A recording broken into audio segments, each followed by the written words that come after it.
going to use what you know about percentages and apply it to ratios. So basically we're going to be finding part of a whole, finding a percent, and finding the whole amount. They all get set up the same way, which is nice. So first thing you need to be able to do is set up the two ratios. So set up the two ratios. The ratios are always going to be set up the same way. You're always going to have the percentage on this side and then what you're given on this side. One thing that's never going to change is all percentages are out of 100. So this denominator will always be 100 no matter what. Everybody with me? Because all percentages are out of 100. So just know, when you set this up, this denominator is always going to be 100. Everybody good so far? All right. So then you need to identify the unknown. You got to figure out what you're trying to actually solve for. Are you trying to solve for the percentage? Are you trying to solve for the part? You're trying to solve for a whole. And then you want to assign it a variable. I always use X. Remember, you can use any one you want. You can use X, Y, Z, I don't care. And then you're just going to solve the proportion where you cross multiply. These three steps always stay the same. You always end up cross multiplying and dividing. This is what you're going to need to remember. This ratio setup is going to help you a ton. Okay, so this question, finding part of a whole.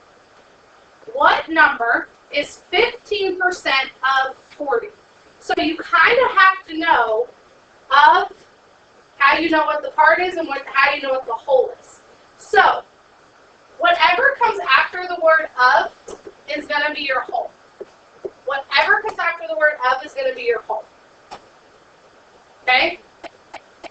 Whatever comes after the word is going to be a part, and we'll get to that.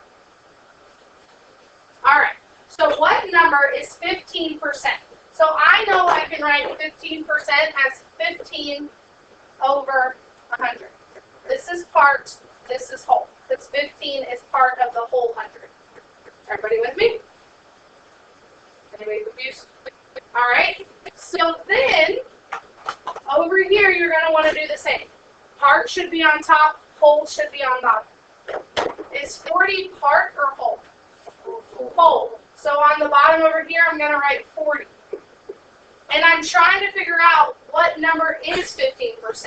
So my is would go on top, which is going to be my x. Everybody with me? So now, just cross multiply and divide, and you should get x. I'll let you do that with your shorter partner. All right. So hopefully you cross multiplied and got 100x. I highly recommend that you actually write down what you get so you then don't get confused. 15 times 40, hopefully you got 600. Everybody with me? Divide by 100. Divide by 100. X equals 6. So 15% of 40 is 6. So if you got a 15% on a test that had 40 questions, that means you got 6 questions right. Not very good. Everybody with me? Questions on that one? All right, let's do this one. Finding a percent. So now we're finding a percent. So, same concept. What percent of 40, so of, this is your whole, is 6 parts? Everybody with me so far? So we don't know the percentage, but we know that all percentages are out of 100. So you put your 100. Do we know the percent that goes on top of that 100? No, so that's where your variable comes into play. So that's where I'm going to put my x. And remember, this is whole, this is part. So whole is 40, so I put 40. Part is 6, so I put 6. If you solve this correct, you should get 15, because it's exactly what we just did. So cross multiply and divide. I know there's other ways to do this, but I ask that you try it this way first. Here, you got 40x equals 600. Divide by 40, divide by 40. Hopefully you got x to be 15. So, 15%. Everybody with me so far?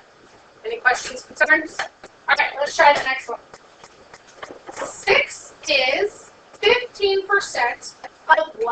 number. So, you know this is part, and you have the percentage. So we have the percentage of what number? So, what should my first ratio look like, Lily? It's the first thing I should write here.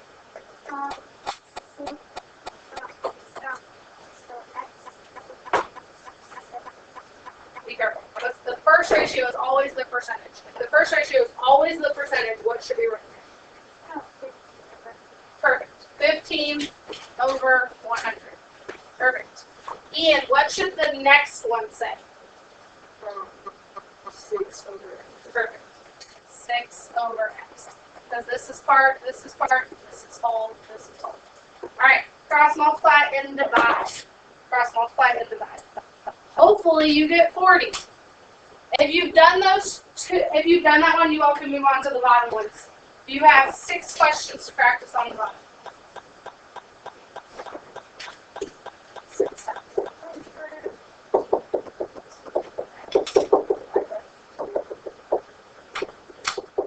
Alright, you guys should be doing the bottom 6. You guys should be doing the bottom 6. And we'll check those in a little bit and tomorrow.